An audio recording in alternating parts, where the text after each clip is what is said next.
Oke, ini lanjutannya ya, logika percabangannya. Nah, tadi kita sudah membahas tentang if. Sekarang kita masuk ke if yang bertingkat. Nah, if bertingkat ini contohnya seperti ini. If, struktur if else. Nah, ini kan bertingkat kan dia. Kita punya struktur if, kemudian ada else. Nah, kode ini itu memungkinkan kita untuk menjalankan blok kode yang berbeda, tergantung pada kondisi yang akan kita berikan. Contohnya kita ada true atau false, benar atau salah. Di sini ya, if kondisi kode ini akan dijalankan jika kode ini bernilai benar. Kemudian else, kode ini akan dijalankan jika kondisi ini bernilai salah. Ini ada level 2 ya, pemakaian percabangan level 2. Kita bisa lihat di sini contohnya ya. Let's nilai sama dengan 75. If nilai lebih besar sama dengan 80, console log dia akan bernilai A, atau ketika salah dia akan bernilai B, seperti itu. Jadi tinggal dia itu 75 ini nilainya itu lebih besar sama dengan 80 atau enggak. Ternyata enggak. Jadi nilainya B, seperti itu. Kita punya struktur else if. Nah, else if ini bertingkat lagi. Jadi ini ya, if kondisi 1, kode jika kondisi 1 itu benar. Kemudian ada else if. Ketika kondisi 1 itu salah dan kondisi 2 itu benar. Kalau kondisi 2 itu salah, maka jalankan else. Ketika kode yang di atasnya itu salah. Ini level 3, yaitu pemakaian percabangan level 3. Kita bisa cek di sini ya. Let's waktu itu sama dengan 13. If waktu kurang dari 12, console log selamat pagi. Else if waktu kurang dari. Nah, kurang dari ini waktunya kan diambil 13. Jadi 13 ini kurang dari 18 enggak? Kalau dia itu kurang dari 18, maka selamat siang. Kalau dia itu ini ya, dia kan nggak bakalan, mungkin ya dia nggak bakalan ya masuknya selamat pagi, jadi dia masuknya selamat siang.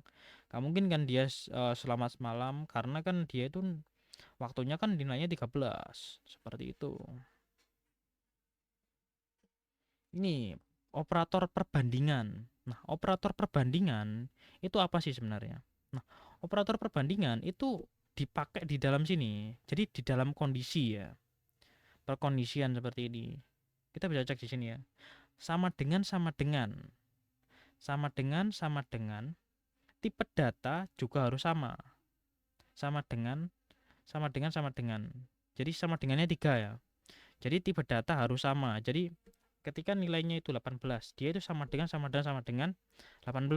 Jadi dia nilainya sama. Ini tidak sama dengan, tanda seru sama dengan, tidak sama dengan. Kemudian tanda seru sama dengan. Tidak sama dengan tipe data juga harus beda. Contoh, nilainya 18. Tidak sama dengan 16, maka nilainya berbeda. Maka dia berjalan. Kemudian lebih besar dari. Kemudian kurang, ah, lebih kecil dari, atau kok, oh iya iya iya benar ya. Bukan kurang kurang besar ya. Lebih besar, lebih kecil. Oke, kemudian lebih besar sama dengan dan lebih kecil sama dengan, seperti ini. Seperti itu lah. Kemudian contoh lebih kompleks. Nah, di sini kita punya let's angka sama dengan 10. Kemudian if angka, ini kan per condition kan.